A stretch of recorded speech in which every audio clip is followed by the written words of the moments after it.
राम राम साहब, मैं ललित नागर फरीदाबाद से आज आपके बीच में कोई राजनीतिक बात नहीं, सामाजिक बात और अपने गुर्जर बिरादरी के सुधार के बारे में आपके बीच में आ रहा हूं। आपसे मैं ये निवेदन करना चाहता हूं कि जब से ये लॉकडाउन चला है, लॉकडाउन के अंदर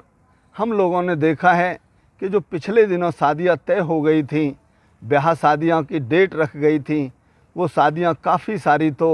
कैंसिल करनी पड़ी और कुछ शादियां अप्रैल के महीने में आकर लोगों ने सोचा कि यार कैंसिल नहीं करनी चाहिए, इन अपनी शादी ब्याहों को हमें करना चाहिए। तो उन्होंने प्रशासन से छूट मांगी कि हम शादी कर लें। प्रशासन ने उनको छूट दी कि आप लोग ज़्यादा से ज़्यादा 10 या 11 आदमी बारात में लेकर जा सकते हो और बेटी वाले की तरफ से भी 10 या 11 आदमी बुलाए गए। इस तरह से 20 आदमी इकट्ठे हुए और बहुत सारी शादियां हुई। मैं फरीदाबाद और गुड़गांव और नोएडा, दिल्ली में भी मैंने देखा कि इस महीने में बहुत सारी शादियां हुई।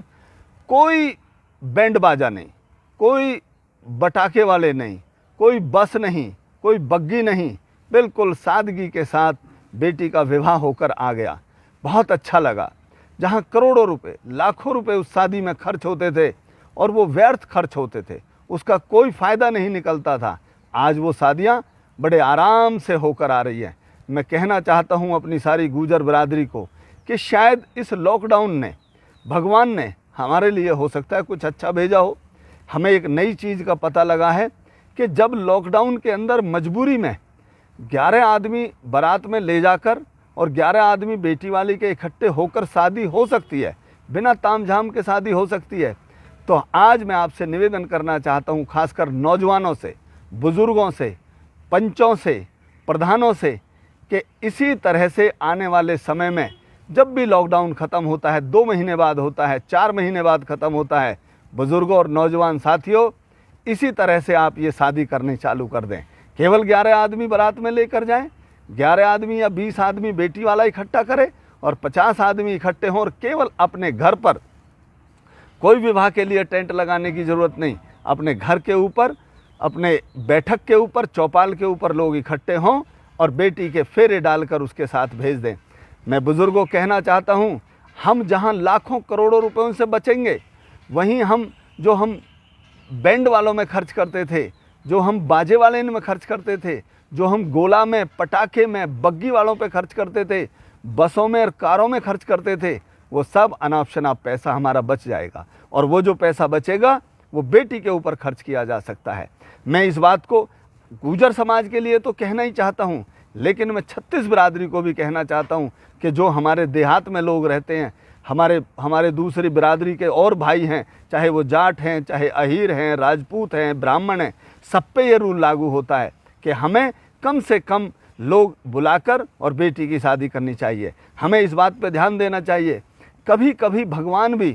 किसी बुरी चीज़ में से भी अच्छी चीज़ निकल ही आती है। आज लॉकडाउन का समय है, इस लॉकडाउन में मजबूरी में प्रशासन ने ये हमें नई एक चीज़ दी है कि 11 आदमी लेकर जाओ और बारात करके और बेटी के फेरे करके ले आओ। तो हमें आने वाले समय में जब भी 2 महीने बाद, 3 महीने बाद ये शुरुआत हो, तो बुज़ुर्गों और नौजवान साथियों मैं कहना चाहता हूँ कि इस तरह से आप एक पाबंदी के तहत शादी करनी चालू कर दें। इसमें मैं एक चीज़ और कहना चाहता हूँ,